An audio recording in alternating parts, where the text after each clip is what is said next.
My pleasure to introduce to you all Ross George, who's going to be talking to us about pre-computer algebra, or how I learned to stop worrying and love the ROM. Put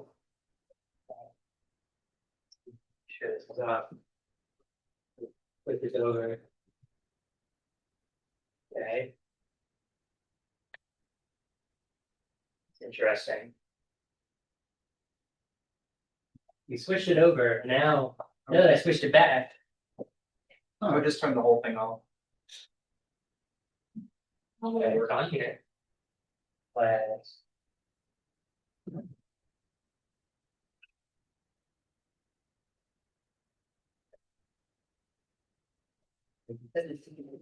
What's on here? So Yeah, it's just the projector television. if you, Oh, the projector on. I think maybe I better turn this off and go okay. sagacious one.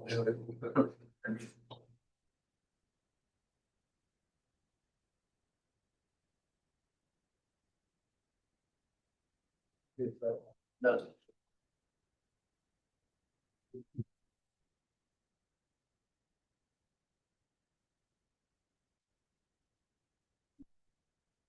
Okay.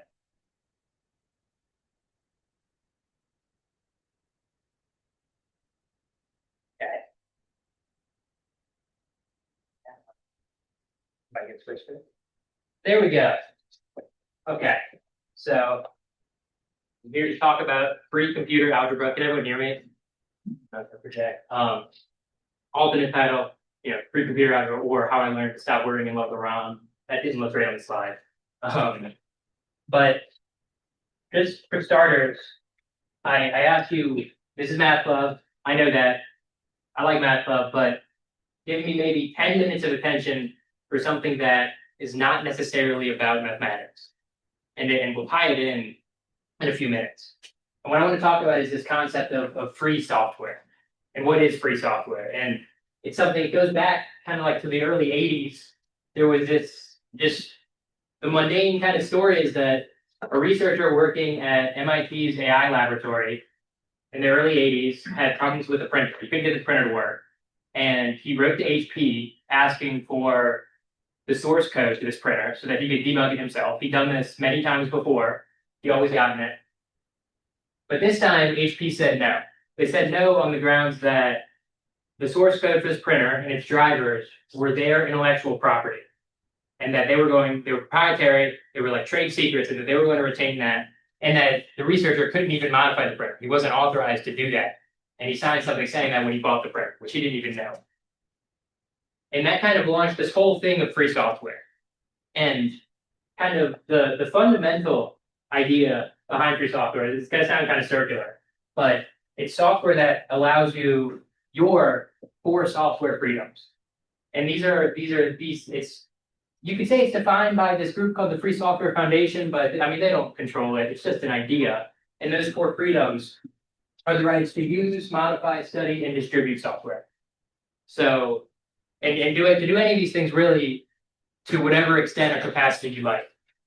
And kind of the key ones are study, modify, and distribute. You can use basically any software. But kind of, and it's not about cost. That's important. So the word free in English can mean a lot of things. But here, I'm not talking about cost.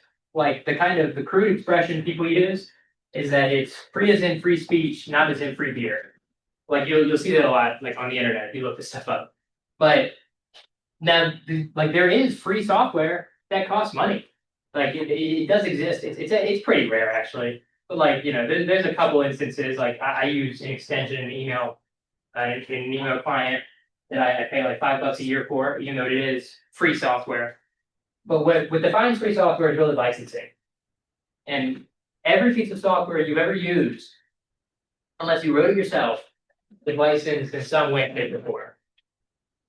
Now, the thing is, most software, especially software created by like corporations and whatnot, is licensed in a proprietary way. And when I say proprietary, really, I just mean it modifies any one of, a lot of the time, all of these four freedoms. Like if you look at the licensing, for example, for Windows, you could find a point where the Windows license or breaks all 4 of these points. The tricky one is use, but you can't actually even use Windows to whatever capacity you want. Like when you install Windows, when you buy a computer, you agree to use it actually in kind of a specific way. And they say there's things you can't do with Windows. But there's these free licenses, and these aren't the only ones. These are probably the most popular ones. You see these a lot. These two are older, but the MIT license is really popular nowadays. Like if you see whenever I read a paper or something and they talk about computational experiments, I always find their source code and I check the license, and I'm pretty much batting 100 on guessing that it's the MIT license. It's really kind of the style nowadays. But the real question is, who cares? And my answer to that question is that I think you should. And maybe a little bit of evidence for that is that there's a lot of really big projects that are free software. Ones that you've heard of, you might have used that you didn't know were free software.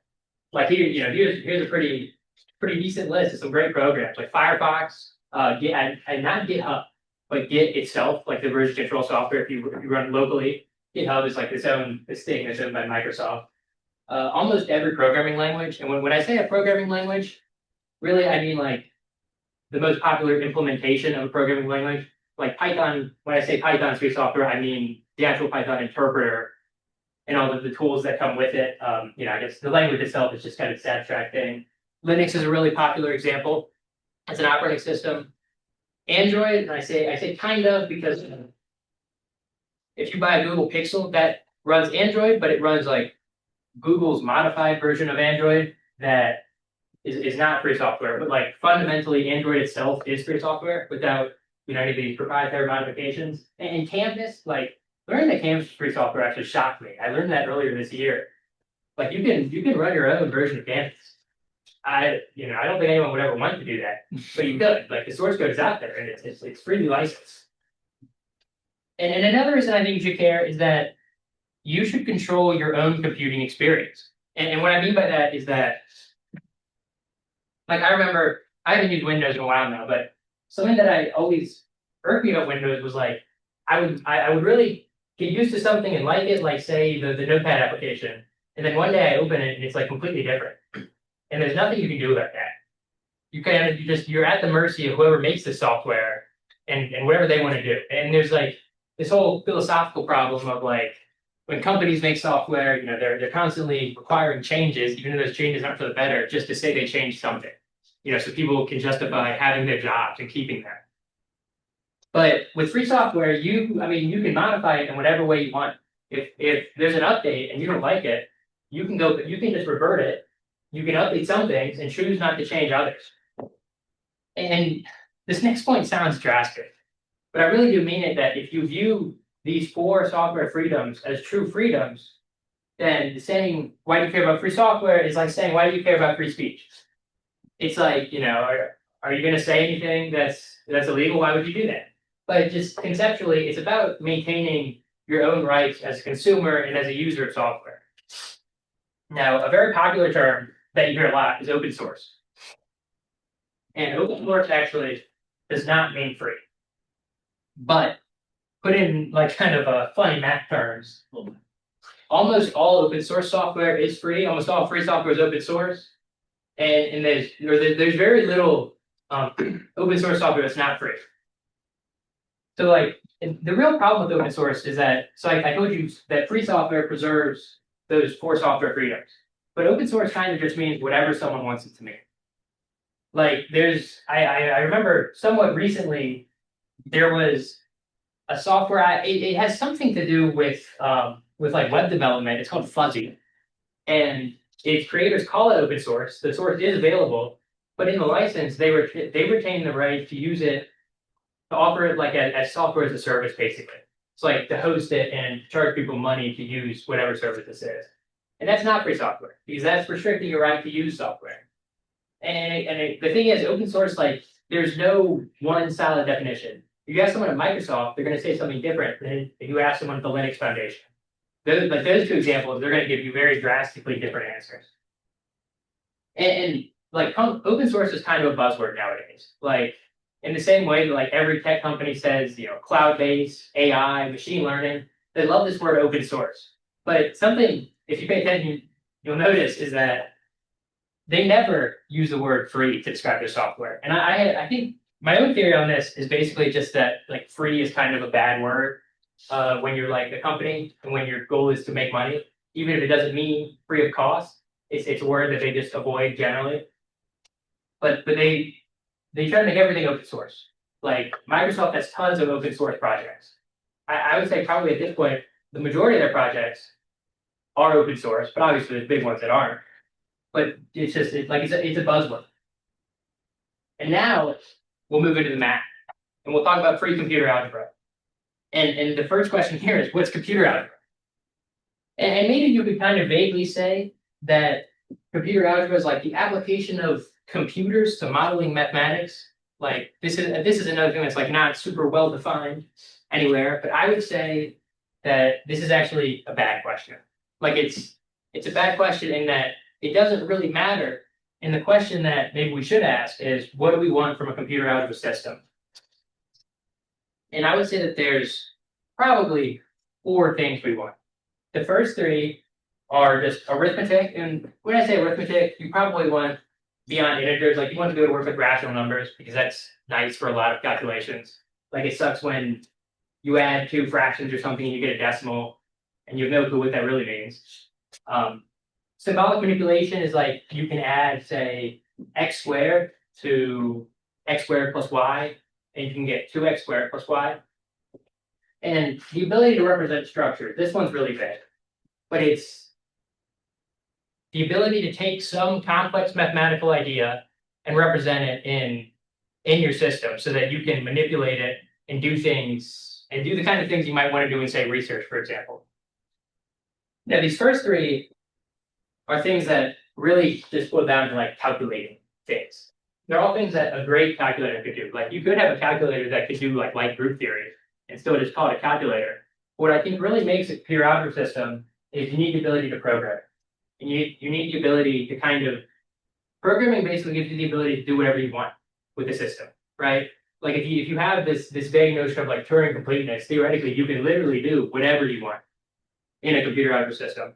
And again, I think that's what that 4th one is what sets it apart from just being a calculator. Because like, there's like TI basic, but most calculators you can't really program very well on. And we don't you don't need all of these things. We'll see examples that don't necessarily do all 4 of these things, but without any of them, there's not really a point in having it and still in calling it a computer algebra system. I mean, what is it even doing if it doesn't do any of these 4 things? And another question, I think, is what don't we want from a computer algebra system? And this one, like, sounds weird. Like, what don't we want? And my answer is even weirder. And it's like you don't want it to be blazingly fast for everything. And I say that because with speed always comes complexity. So it's like if you think about like having a Toyota Camry is great for getting around town, right? And it's A-okay for that. But you wouldn't race a Toyota Camry in the Indy 500, right? Nor would you probably use a stock car from the Indy 500 to get around town. These things have their purposes. And like, it's like if you're designing some kind of embedded application and you need finite field arithmetic, you're better off, not trying to run it in with this whole like runtime of some computer algebra system and just finding a library that implements the functionality that you want, right? Like it's not necessarily about speed, it's about getting the answers. And the first computer algebra system we'll look at is called Maxima. And this so it was created in 1982 at MIT. It was forked off of an earlier program called Maxima. That's like MACSYMA. It's written in Lisp.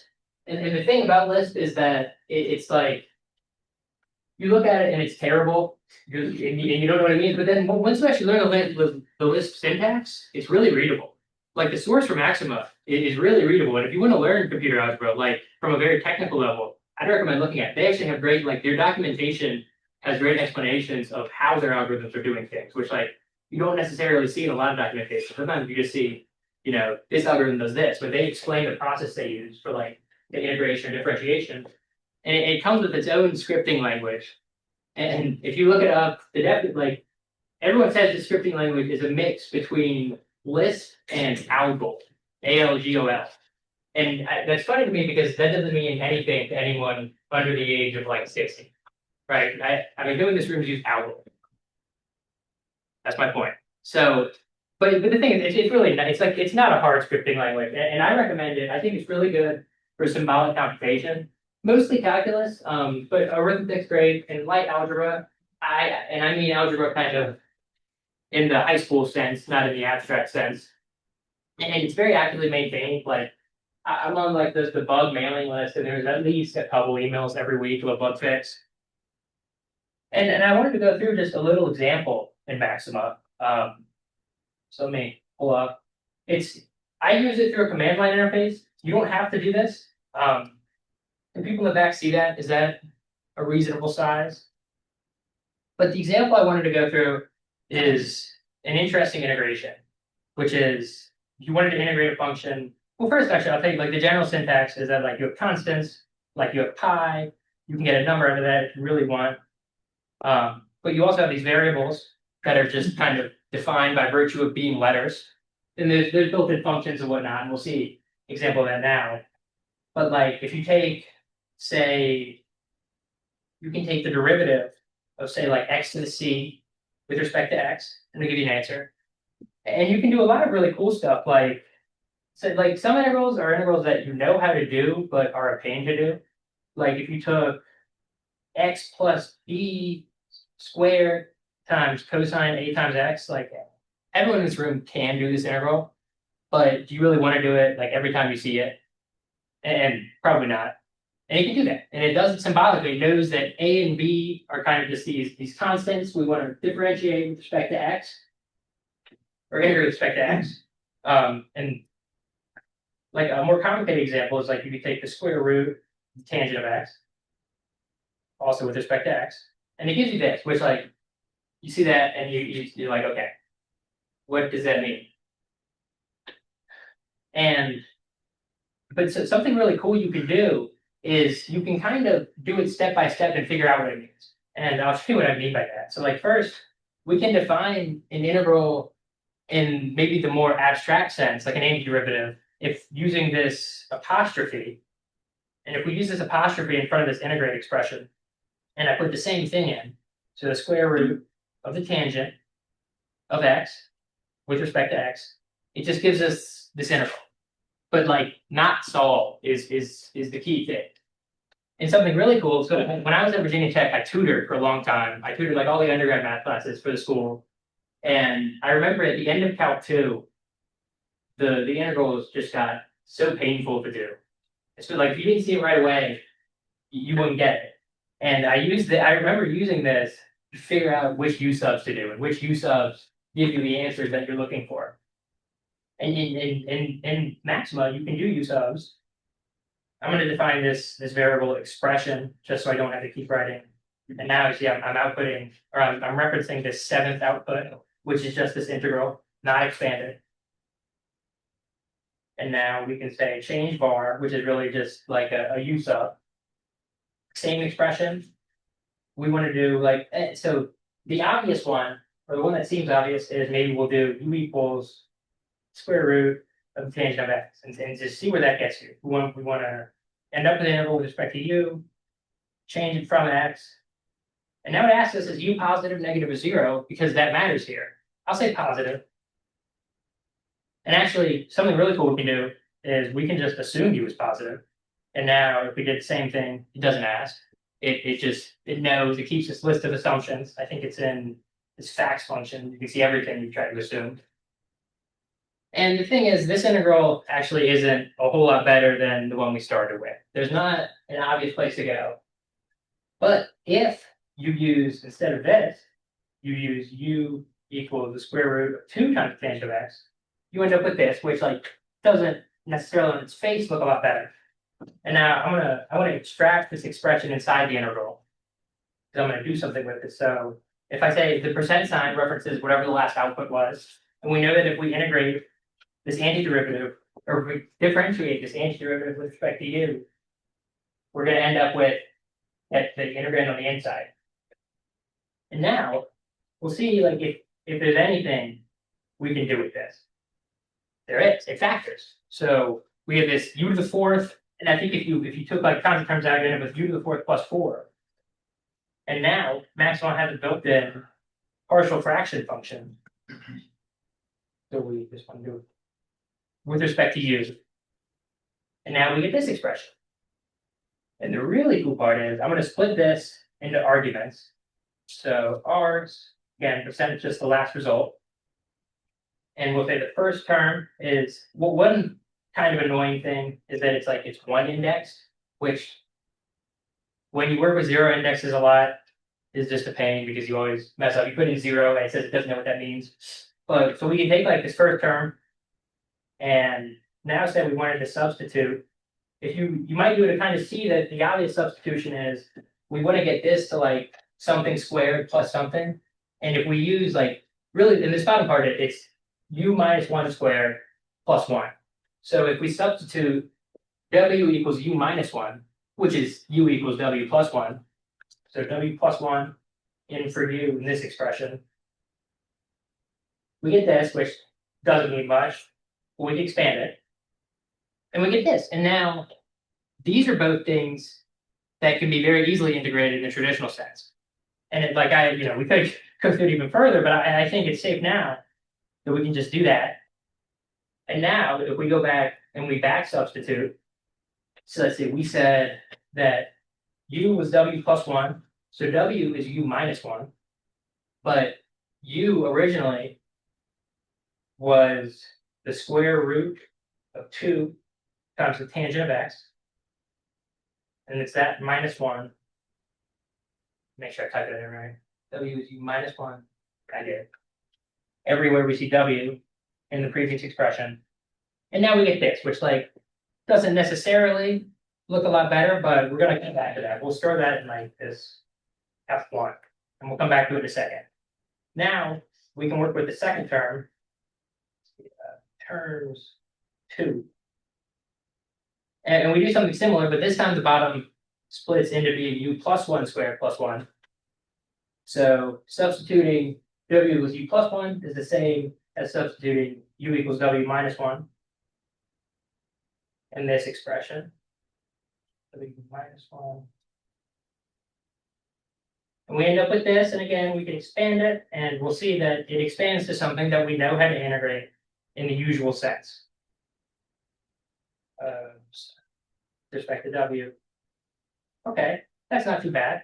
And now we back substitute. And again, so this time we said that u is w minus 1, so w is u plus 1. So 1 plus u, which from our original definition is the square root of 2 times the tangent of x.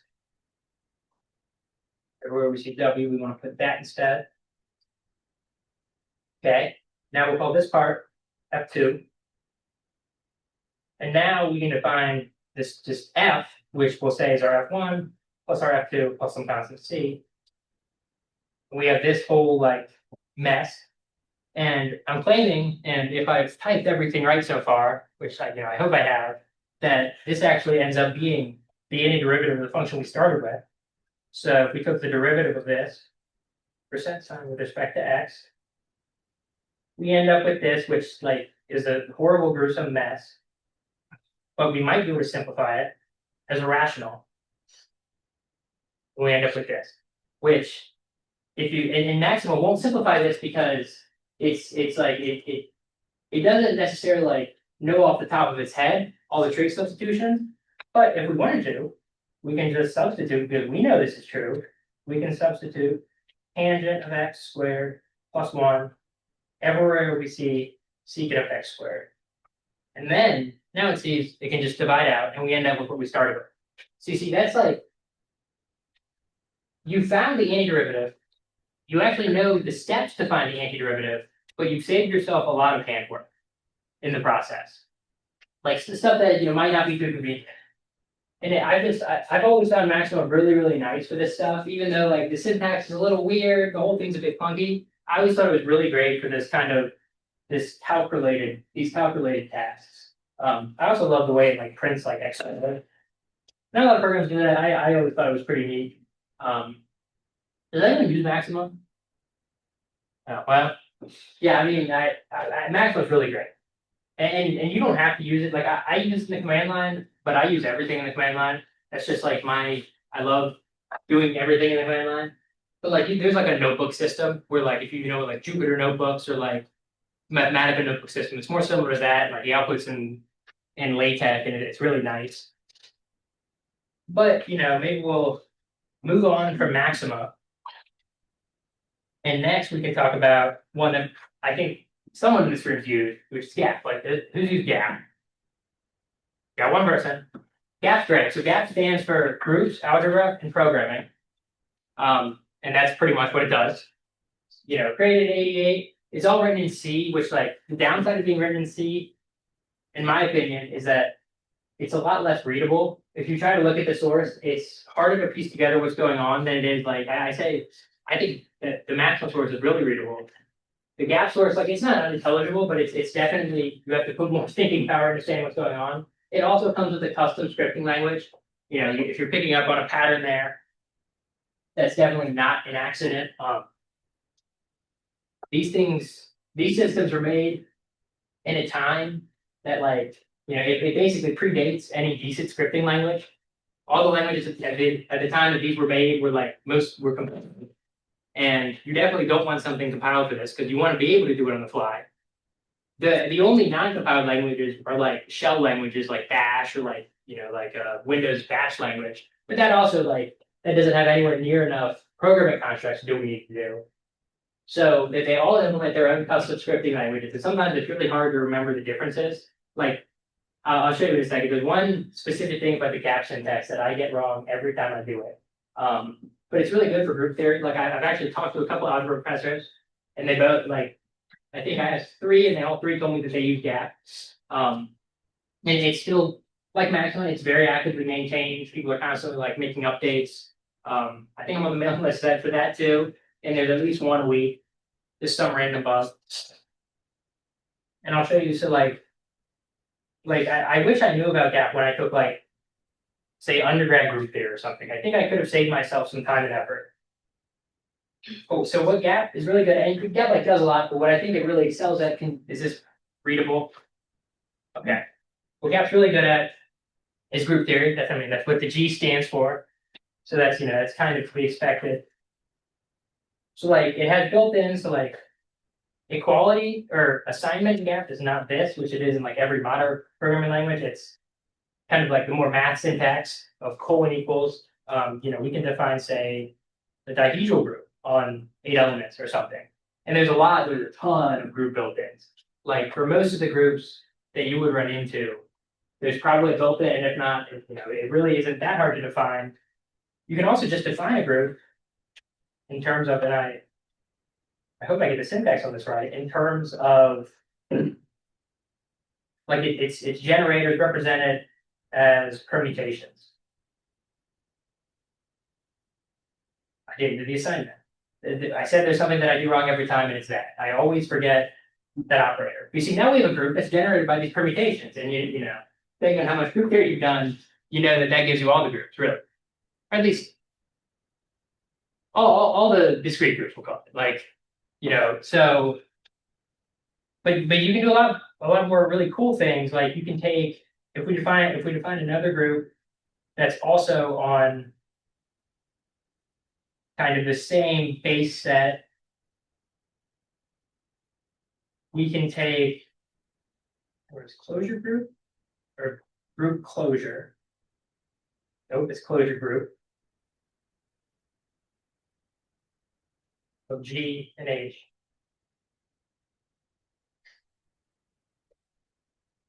And we get this group that contains both of them. It's generated by the generators of each of them.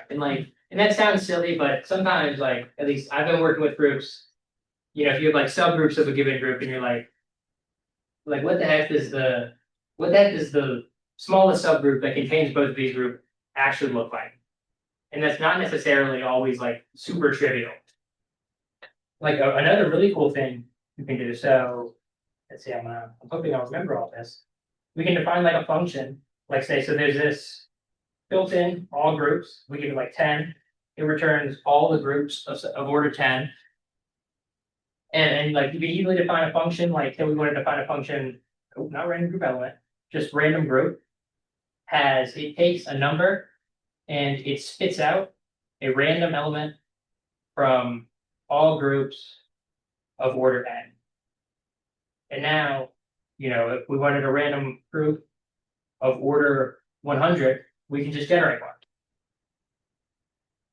So like one kind of neat thing we can do is if we take a random group of order 100, and this is something that I have had to do before in working with groups, like a little bit like for my master's thesis, is then maybe you take random elements, okay, G1, and this random just treats something as a list and takes that element, and takes a random element out of the list, and G2.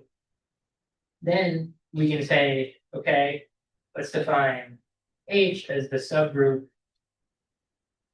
in G generated by G1 and G2. And we can ask questions like, is H normal in G? So the syntax is a little tricky. One cool thing you can do is like, if you ever forget something, there's this really nice interface. It's like, let's say I didn't remember how to call is normal. Well, so there's all like basically it's saying is normal can mean a lot of things. We just want the regular is normal, and it'll tell us. Like, and this documentation, at least in my experience, is like really good. It's pretty convenient for reading and understanding what you're trying to do, especially these examples. Like sometimes documentation doesn't include examples, and you have to read it, you really have no clue what you're doing. But we can do a lot of cool stuff with this. Like, for example, like one of the classic questions in group theory, like undergrad group theory, that you might get asked is, what's the smallest, like non-abelian simple group? Like it's a classic question. And if somehow you forgot that, and if you're stranded on an island with no internet, but you have a laptop, you can figure out yeah, because you could say, I've already figured it out. We need to assign an index first. We're going to say n is 1. And now I'm going to define this repeat loop. We want it at every iteration of the loop. We want it to print n followed by a new line. And now we're going to define a group. We're going to define it as the first element of this set we're going to put in here. And this set is all groups of order n that satisfy this condition I'm about to get. And in this case, so we want non-abelian, but simple. And what we can do is we just define the condition. It takes a group G and it maps it to a Boolean condition that's given by not is abelian and is simple. Checking my parentheses to make sure I've closed everything. I think I have. And then last, we want to update and at each part of the loop. And we say that we want to do this. I'm trying to remember, I think word is until G is not equal to, this is a very strange way to write not equal to, but it's actually not the only language that does that, but G is not equal to fail. And fail just comes from if, so this tries to take the first element of this group, of this set that satisfies this condition, but if none of them do, it just returns fail. Oh boy. So let's see. Oh, another thing I always get wrong with gap. Let's see. And I intentionally, I didn't write down notes because I thought that would be cheating. My point in doing all of this is that these things are super convenient and can be done on the fly. So I'm trying to do them on the fly as well. This print needs to be capitalized. Pretty much all of the functions except for these Boolean operators are capitalized.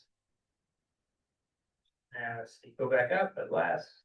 Update. I hope the until was right. 60, okay. Some group of order 60. And what's the group? The alternating group of 5 elements. You probably already knew that, but if you ever forgot it, you had like group amnesia, but you remembered how to use gap, you can find it, right? And the point really isn't that example, but it's that you can do things like this really easily. Like,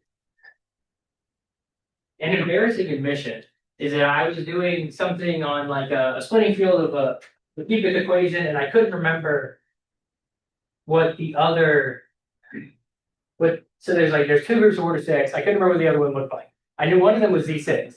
And if you really know group theory, it's very obvious what the other one looks like. But I broke out gap. I'm like, well, that seems obvious. You know, it's the permutation group of 6 elements, or the symmetric group of 6 elements. But you can do a lot of things. Like, there's just so many questions you could ask. What's the smallest group that has X and Y? You know, X and not Z. And you can find it pretty easily and pretty quickly. Like, gap does a lot of things that are really complicated really quickly. Like, I'll admit I haven't taken a super deep dive into gap source, but I think I definitely should, because there's so much cool stuff in gap that it's definitely worth exploring. But like as a maybe say we've done closure, normal closure. You know, let's just move on actually to like there is a main course here. And the main course is Mathematica, which does lots of cool stuff and has really cool tooling, but it's not the main course because it's not free software. And because it's not free software, it's not even worth our time. It's all about free software. You can use like pretty much only free software if you really want to. And or you know, you could just use only free computer algebra systems. But Mathematica, it's not worth our time because it isn't free software. There is a free implementation of Mathematica of the language. It's called Mathix 3, and I've been told it's pretty good. And like they do really good work, and they solve a lot of really hard problems very cleverly. But I would kind of argue that it's fundamentally flawed as a pursuit, because if you're trying to be a free implementation of Mathematica, you're actually behind Mathematica. You can't do anything that Mathematica doesn't have, because then it's not a one-to-one implementation, and you're constantly having to play catch up with this software that's developed by this like big corporation that pays programmers to work on it.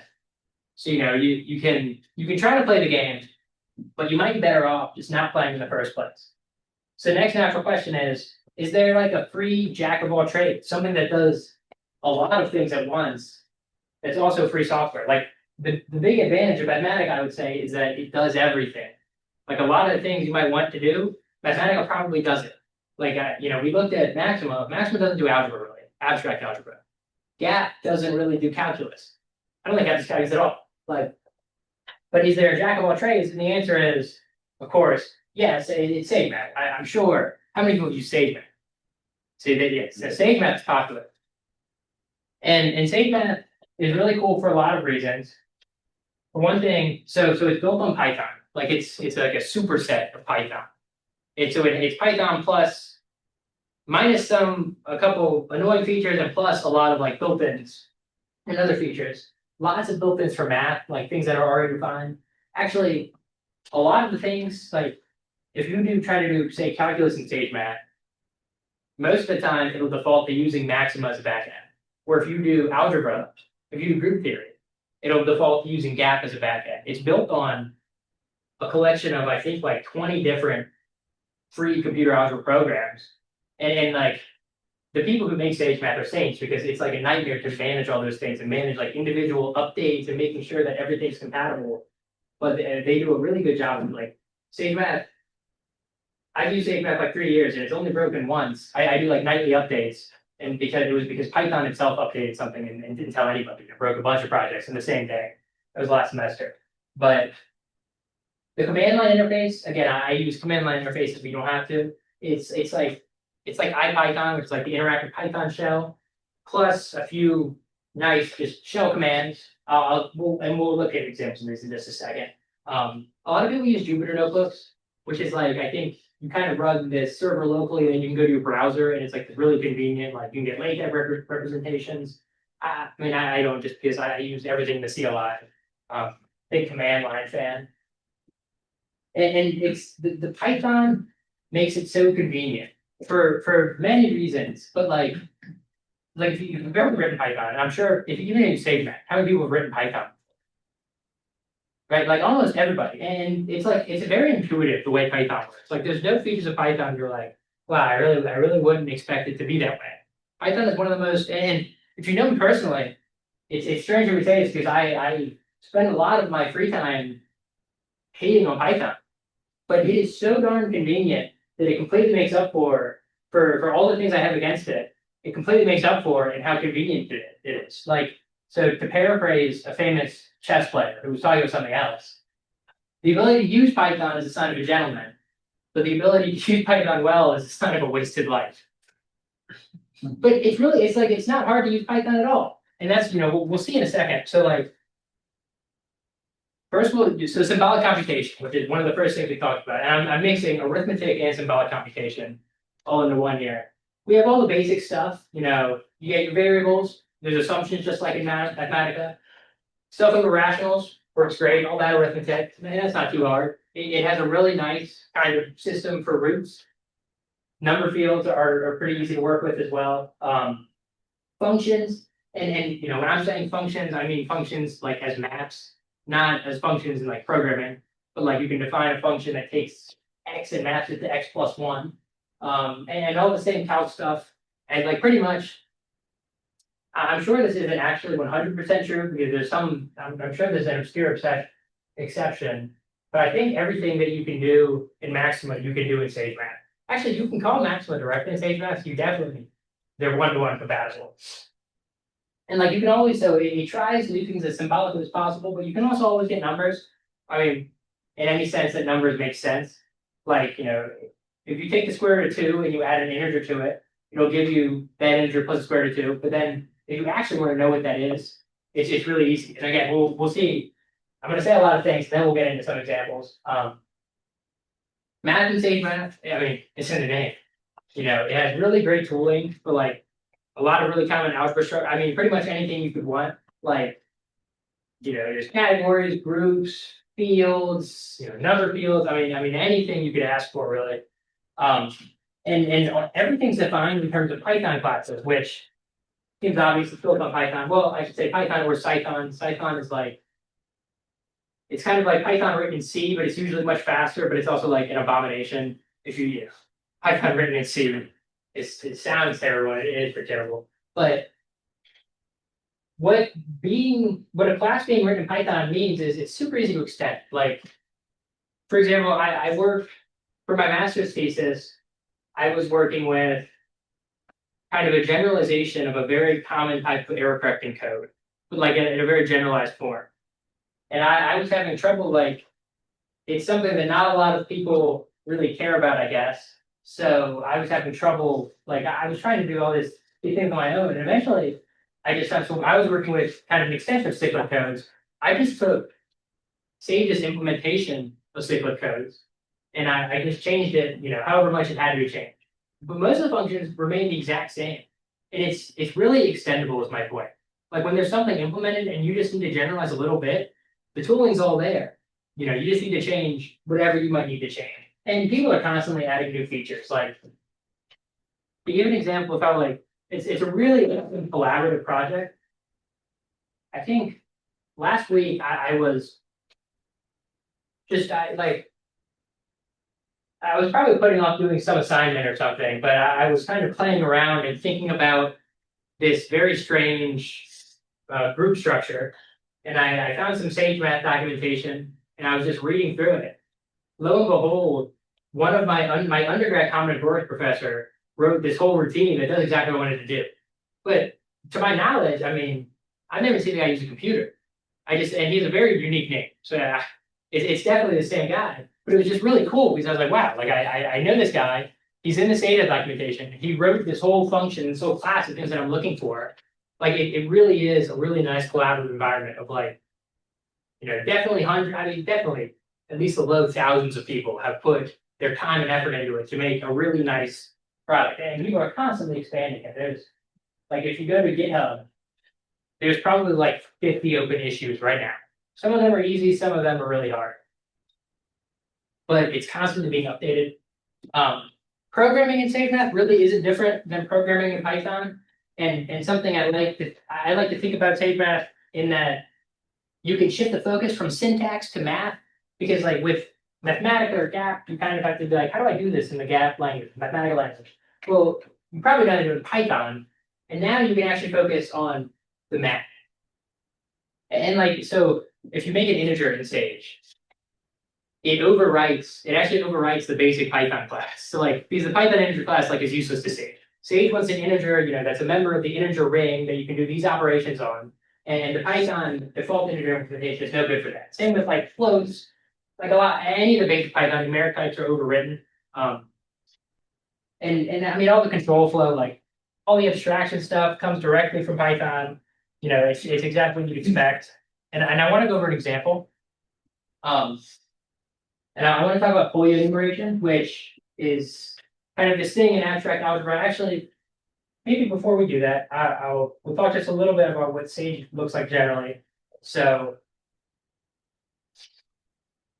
is this seeable? Awesome. So like, again, so I say it has Python and shell commands. The shell commands, like you can type ls and it'll tell you what directory you're working in, like I think pwd, there's like less, like you can do things, and this just makes it convenient, like for doing things, like when you're working with like your own scripts that you have to load in and navigating directories. This is pretty nice. But besides that, it's the regular Python syntax. Like you can define a function of x that returns, 1 minus x or something. And you can do all the cool stuff you can do with Python, like, I for I in range 10. And then we'll see that, like, I mean, this is so convenient because I don't think I've ever seen a language besides Python, maybe Haskell, where lists are this easy to just create on the fly. And we'll use that again in a second. So like I said, if you add like a half and a third, it knows that to 6. I said it has a really nice kind of thing going with roots. And I say that because, so like take square root of 2 plus the square root of 3. We'll call that A. The underscore in SageMath means the last result. And then if we call B, say, square root of 5 plus 2 times the square root of 6. I think that's the number I'm going for. So if you ask SageMath to say, is A equal to B, it won't. And it's because it's not trying to do more than it has to do. But if you really force it to do that, you can see, so if we say bool, which means whatever you do, try to make it Boolean, it does it they're equal. And I think it's neat because, it's easy to see on paper, but if you think about like how to get a computer to understand that those things are equal, it's not necessarily a trivial problem. But so there's this really nice algebra with roots. Like I said, like all the basic like algebraic structures are implemented, like when it's a dihedral group, order 10, like that's order 20. So that's on a decagon. You can do that. One of the really cool group syntax things you can do is, and I'll just say, so like I'm gonna type F and this weird notation like A, B just means generated by A and B. We'll say it's a free group, which is just the free group, it's like everything's possible, it's not commutative, just basically strings and including inverses. But then like if we wanted to define, actually, maybe if we wanted to define another group based on this free group, we can just use a list of relations. This is like what you might call a finitely presented group. So like let's say we wanted, I don't know, A to the 10th, and everything in this list, I'm saying this equals the identity in this group. So A to the 10th is the identity. Say we wanted like B squared as the identity. And also we wanted AB squared for the identity. Actually, I'm just this for sake of C. Well, A times B, that's defined. So now we have this group, it's of order 8. We don't necessarily have any idea what it really looks like, but you can see that we can ask, is it isomorphic? And if you see, like, pay attention, this is, I'm trying to construct a very particular group. Is it isomorphic to the dihedral group on 4 elements, dihedral group? It is. So like I've taken, I know that these are the relations that you need to define the dihedral group. And we've gone and come up with something which is isomorphic to the dihedral group, which, it might as well be the dihedral group at that point.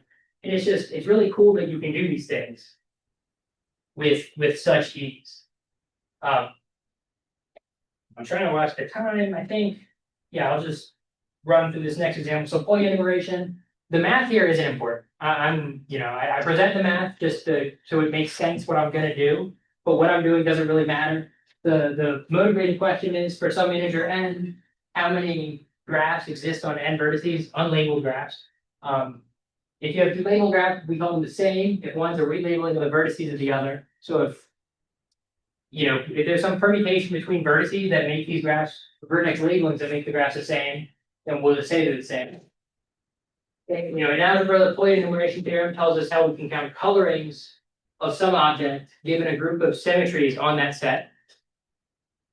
And we'll consider two colors on or off. And this is just a clever way of saying, so if we have this many vertices, we'll say an edge is on if it's included in our graph, it's off if it's not. And we're going to try to understand how relabeling the vertices acts on the edges themselves. And where, edges are just pairs of vertices. And if we define another group G, which is how the symmetric group on the vertices acts on pairs of vertices, that's unordered pairs of vertices, which, that's just edges, then the point enumeration theorem tells us that the number of graphs on n vertices should just be this, where the C polynomial isn't super important. It just means the cycle type of G. And really, I think actually there should be magnitude around that because it's really the length of the cycle type of G. So, we ask, how do we represent this in stage math? Which really is asking, what do we want to do and what things do we need? Well, we need a symmetric group on n vertices, we need the set of edges on n vertices, and we need a permutation group where the permutations describe how the symmetric group on the vertices acts on the edges. And what I'm positing is that this is actually really easy to do in stage math. So give me a number between maybe we'll call it 5 and 9. I don't want it to take long. So 7. 7 is perfect. So if we say S is the symmetric group on 7 elements, that's done. And now we say E is, and I'm going to use kind of a weird Pythonism for this. E is a set of tuples and I'm going to just say it's really the set of order tuples where J is between 1 and 8. Or an I is between 1 and J, but not including J. If we get this, that looks right. So now we just have to take, let me make sure. Yes.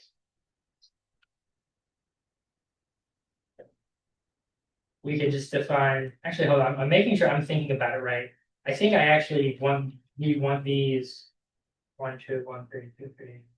No, this is fine. I'm trying to make sure that they're ordered because otherwise, if you stage math has a way to represent sets, but it's actually hard to hash sets. And for what we're going to do, it has to be able to hash objects.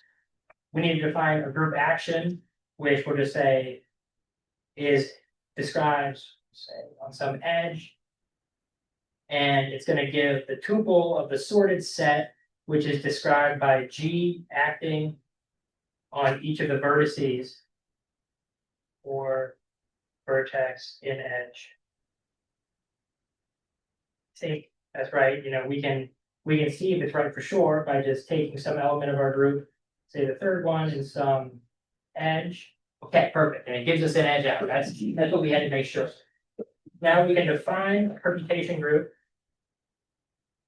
where it's generated by the same generators of S, where the action is this action we've just defined, and that action acts on the domain of E. Okay, so now we have this group. And last, if we just go back to that formula, we just need to compute the sum of 2 to the cycle type, to the length of the cycle type,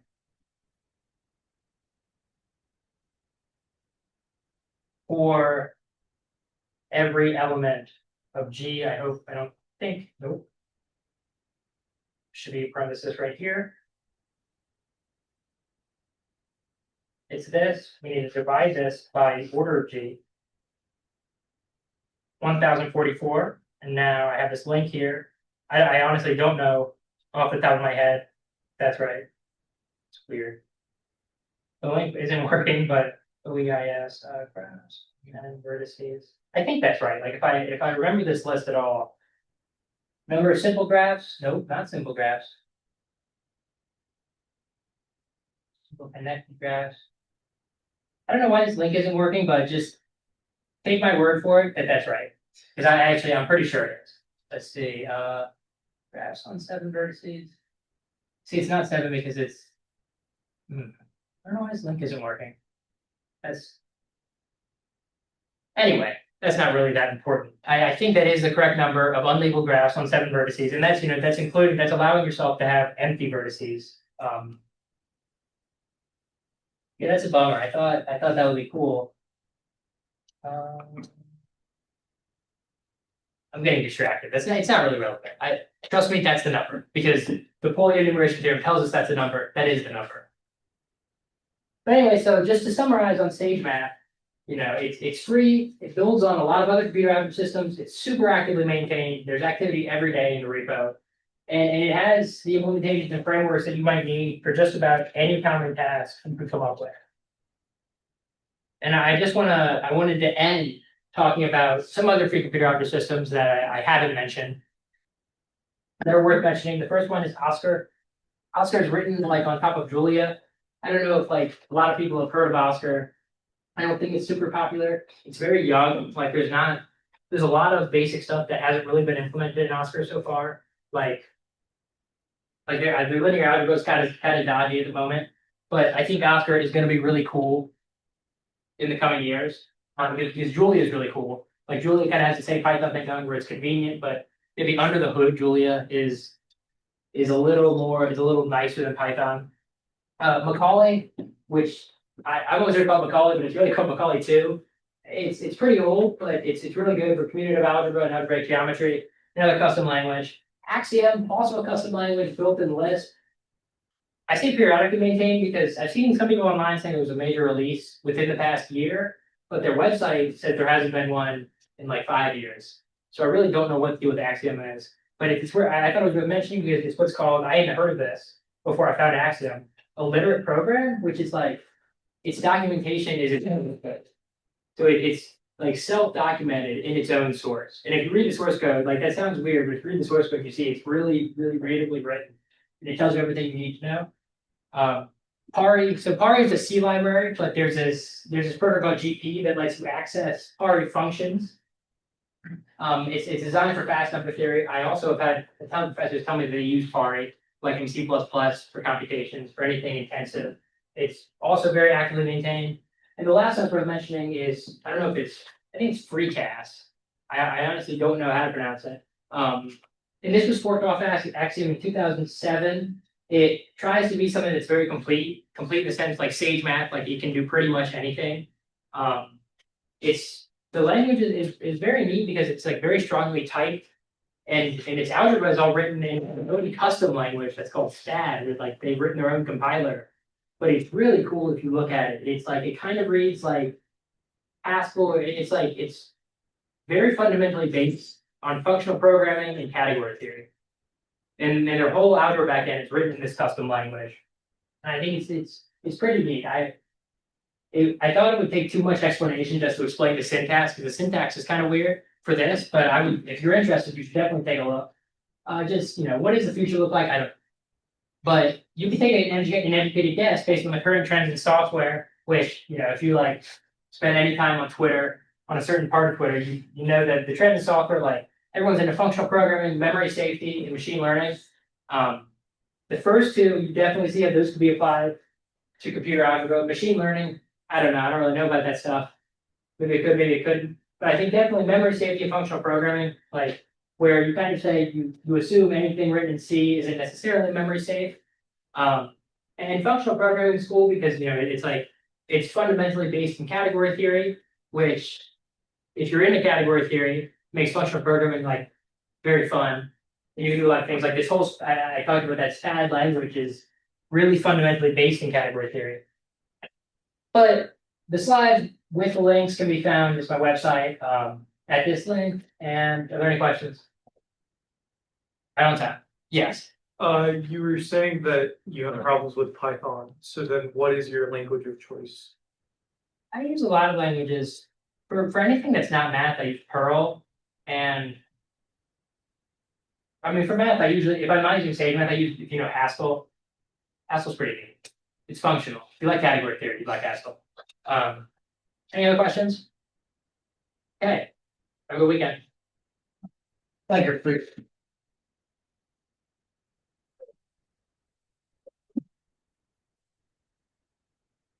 All right, we will see folks next week. Eric will be giving the talk, and so hang on to your hats till then. Thank you. You know, yeah, not free to go in here, but that night that we got one of those. I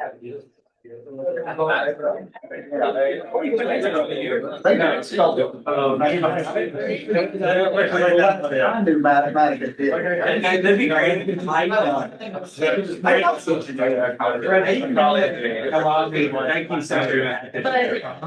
still annoyed that I need to throw it. Feels like he. At Middlebury, he was saying. Yeah, they used to calculate their. Behind number. Actually, not really fucking with,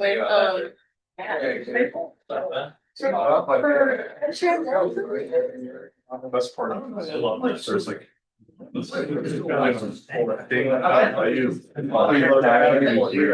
one point. But always like. I know, I actually. I have a. Besides, I just I did it part way down. When I was like, you know. It's not like the head on. Yeah. Now it's like. Was your tutor computer tech at that Emporium place? Yeah, it was. Do they still have branch up? So the whole building actually shut down. Yeah, okay. Like, it's now moved to just the math building, but they did when I was first there. Used to be that mall, like. That's where I. Yeah, I used to joke that if I was there on there. The player, like, if you have a question, that was like, you click and tell when you're in for it. Yeah, they don't use it anymore. Again, like the van they hold, so. And it was filled with like 10 people. It was like the size of like the end of like a Best Buy or something. Well, they kept like downsizing the mall and then the Emporium just kept growing. Okay. Doing God's work, save. So it's Oscar, right? I know it's the same person, but I don't know. I don't know, I like. It's